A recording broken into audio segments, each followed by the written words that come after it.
Dubes India meminta 500.000 ton pupuk urea. Dubes India meminta 500.000 ton pupuk urea. Nah, di saat terjadi goncangan pangan maupun sarana produksi dunia, Indonesia alhamdulillah stabil. Ada lebih menarik, di saat pupuk langka di tingkat dunia, Indonesia menurunkan harga 20%, dan itu tidak pernah terjadi selama Republik ini berdiri. Saya ulangi, bukan naik tapi menurunkan. Itulah hebatnya Presiden kita. Dan satu hal lagi, baru saja saya bicara Menteri SDM, energi kita BBM subsidi tidak naik. Jadi pupuk turun, harga pupuk turun, BBM tidak naik. Kita alhamdulillah 2 kali Ramadan, harga relatif stabil. Terkadang ada satu wilayah yang naik karena ini transportasi. Nah, kita ini negara kepulauan. Bayangkan pulau kita 17.000 seluruh Indonesia. Ini kita harus jangkau semua. Ini persoalan distribusi. Oke, ada yang lain?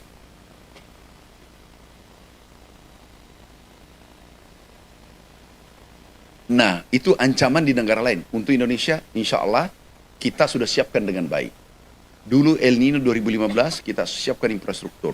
Kemudian 2023, 2024 El Nino. Kita alhamdulillah justru 2025 karena infrastruktur kita perbaiki dengan cepat, sarana produksi kita perbaiki, kualitasnya seperti benih, bibit, benih unggul yang tahan kekeringan. Nah, kami hitung kalkulasi yang diprediksi, sedangkan kekuatan kita 11 bulan. Tetapi perlu diingat, selama tidak El Nino, itu produksi minimal 2 juta ton. Kalau 2 juta ton kali 6, berarti 12 juta. Artinya apa? Bisa sampai bulan Juni, Agustus. Paham maksudku? Jadi, nggak ada masalah kan? Menteri Pertanian ke produsen pupuk Indonesia, langsung ke petani. Itu hanya 3 langkah. Dulu 145 regulasi yang mengatur. Nah, ini satu saja, itu membahagiakan petani seluruh Indonesia. Yang tidak bahagia aku ngerti. Kan pasti ada yang tidak senang. Saat Republik ini merdeka, ada yang berpihak pada Belanda. Benar nggak? Besar dong suaranya wartawan. Ada yang berpihak pada Belanda. Benar nggak? Udah, tulis itu. Apalagi anak cucunya. Mungkin masih ada residu-residunya yang memihak pada Belanda. Kalau ada yang mengatakan ini diragukan, lah. Kalau ini diragukan stok yang ada sekarang, ini sewa gudang nih, sekarang nih. Ini gudang yang kita lihat ini disewa, kenapa? Sudah full. Kapasitas gudang hanya 3 juta ton. Sekarang 5 juta, sudah sewa 2 juta ton. Kalau ini data tidak benar, mana kepala gudang? Itu di penjara tuh. Langsung masuk. Nggak perlu diperiksa lama. Langsung masuk. Yang kedua, nggak ada data impor keluar. Beras medium. Nggak ada. Terus, kita ini surplus. Ini 2 juta ini, bagaimana bisa keluar? Nah, ini ada saudara kita, mumpung. Sini. Dari Malaysia.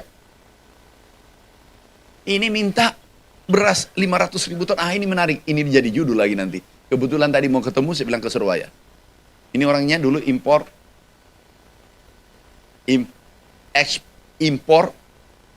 jagung dari Indonesia. Sekarang saudara kita minta 500.000 ton. Sekarang nih, mau ketemu di Jakarta, saya katakan ketemu dari Malaysia.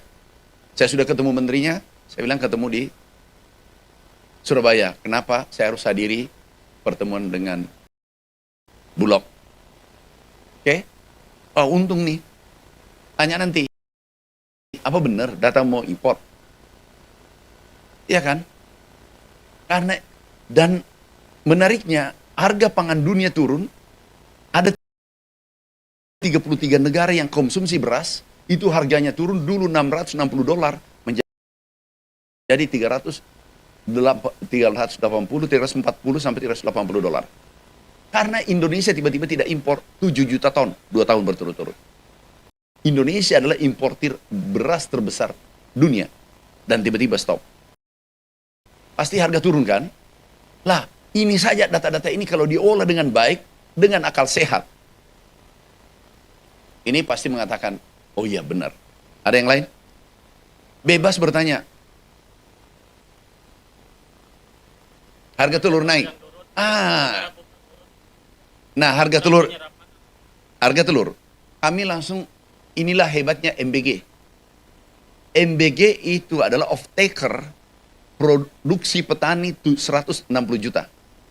Ini menjadi off-takernya. Kami sudah minta ke Pak Kepala BGN, konsumsi telur tambah. Yang dulu 1 minggu, tambah menjadi 2 kali. Insya Allah, mungkin 1 minggu ke depan, atau 5 hari, 2 hari, 3 hari, langsung naik. Karena 60 juta orang konsumsi. Benar? Logik nggak? Jadi MBG ini jangan diganggu. Ini adalah motor penggerak ekonomi di desa. Ada salah, iya, itu yang kita perbaiki. Ada korupsi, ditangkap, kita tangkap. Kita masukkan penjara. Dan itu komitmen Bapak Presiden. Logik nggak? Dulu pernah agak turun, langsung tambah, yang dulu 1 kali konsumsi telur dalam 1 minggu, jadikan 2 kali. Kalau belum, jadikan 3 kali. Anak-anak bergizi. Ini investasi jangka panjang. Kalau segi politik itu tidak menguntungkan. Kenapa? Anak dalam kandungan